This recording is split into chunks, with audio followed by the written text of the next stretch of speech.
जो जितनी किसकी सीट है उसको मिलना चाहिए, कोई भी कास्ट का रहे। एससी बिरादरी की सीट वंडी गई है, बीसी की वंडी गई है, जनरल की वंडी गई है, तो जो एससी का हक है वो एससी को मिलना चाहिए। बाबा भीमराव अम्बेडकर जी ने जब संविधान में लिखा है उसमें उन्होंने साफ साफ लिखा था कि हर 10 साल के बाद इस आरक्षण पे चर्चा करनी चाहिए, लेकिन राजनीतिक दल अपने पर्सनल फायदे के लिए उसको बढ़ाते गए। बाबा साहब अम्बेडकर एससी थे, उन्हीं ने संविधान लिखा है, उन्हीं ने सीटों बनाई है, उन्हीं ने हक लिखा है ना एससी के लिए, तो उसको कैसे दूर? आप बताइए सर कि जाति के आधार पर आरक्षण होना चाहिए कि नहीं होना चाहिए? सर जो जितनी किसकी सीट है उसको मिलना चाहिए, कोई भी कास्ट का रहे। हर कास्ट की सीट वंडी गई है ना, एससी बिरादरी की सीट वंडी गई है, बीसी की वंडी गई है, जनरल की वंडी गई है, तो जो एससी का हक है वो एससी को मिलना चाहिए। ये कह रहे हैं कि जिसका जो हक है उसको मिलना चाहिए। देखो, मैं उनकी बात का समर्थन कर सकता हूँ, कर रहा हूँ, लेकिन मेरा एक ही मानना है केंद्र सरकार से।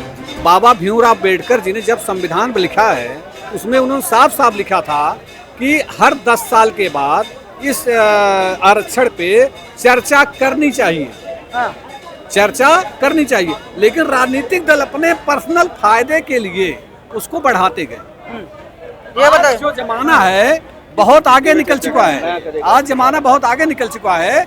इसलिए मेरा मानना है आप चाहे यूपी में जाइए, चाहे बिहार जाइए, चाहे बंगाल उड़ीसा, जहाँ पिछले राज्य में आप जाइए, वहाँ अभी भी ऐसे बहुत से जनरल हैं जो चाहे क्षत्रिय हैं चाहे ब्राह्मण है, जो भी हैं, उनके घर पे भी अभी ऐसी हालात है कि खाने तक का नहीं है।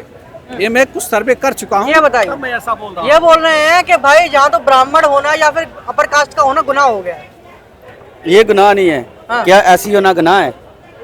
आप बताओ, एससी होना गुनाह है?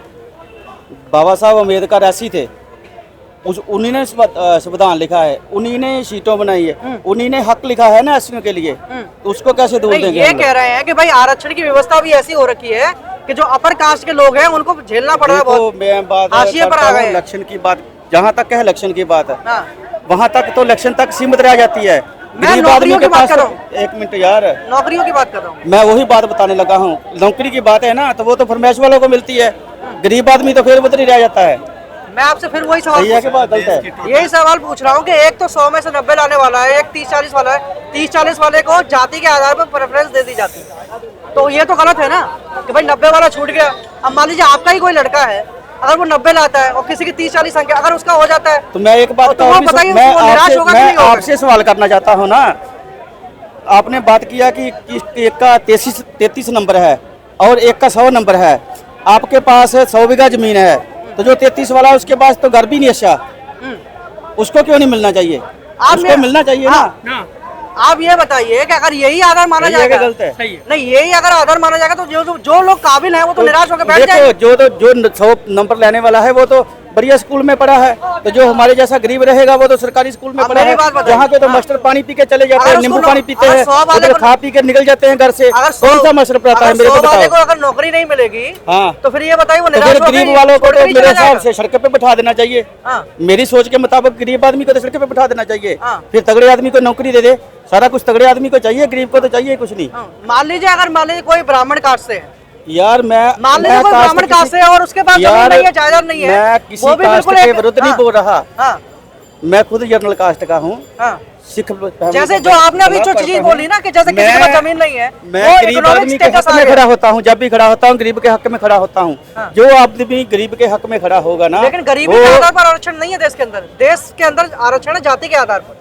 यार, तो गरीबी तो जाति ऐसी है, तगड़ा आदमी ऐसी थोड़ी ना है। आप मेरे को बताइए, क्रीमी जो ब्राह्मण है वो उसके पास तो जमीन कितना है? सुप्रीम कोर्ट ने क्रीमी लेयर की बात करी कि नहीं?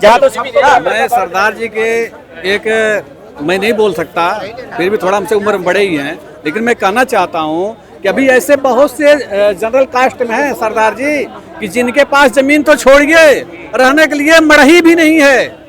आप मेरे साथ चलिए, मैं अपने जौनपुर जिले में दिखा रहा हूँ आपको। CBI में पढ़ रहा है, दूसरा बच्चा सरकारी स्कूल में पढ़ रहा है, जहाँ मास्टर रोटी खा के तो घर को चले जाते हैं, पढ़ाते भी नहीं है, तो वो दूसरे का उसका मुकाबला कैसे कर लेगा? ये बताओ ना मेरे को। बताइए, तो वो जाति के आधार पर थोड़ी ना हुआ फिर। तो यार, गरीब बंदा ऐसी बरादरी पढ़ेगी सरकारी स्कूल में? आप तो ये कहने की कोशिश कर रहे हैं कि जो गरीब है वो सारी की सबकी जाति नीची है। हाँ। आप ये कहने की कोशिश कर रहे हैं, लेकिन जो ये भी जैसे गरीब है पंडित जी ना, बता रहे हैं, मैं जात पात पंडित की जी बात बता नहीं रहे कर हैं, रहा, कई मैं सारे लोग गरीब हैं। आदमी की बात कर रहा हूँ, गरीब आदमी की। वही तो मैं आपको समझाने की अदर कोशिश कर रहा कास्ट हूँ, कोई भी हो सकता है, वही तो मैं आपको समझाने की कोशिश कर रहा हूँ कि हाँ। गरीबी के आधार पर आरक्षण है ही नहीं। लेकिन ये जो जिसका जो जिसका जितना नौकरी हक नहीं है ना, है, उसको आरक्षण की वजह से हमें नुकसान हो रहा है। अब बताइए कि देश में टोटल कितनी जनसंख्या है?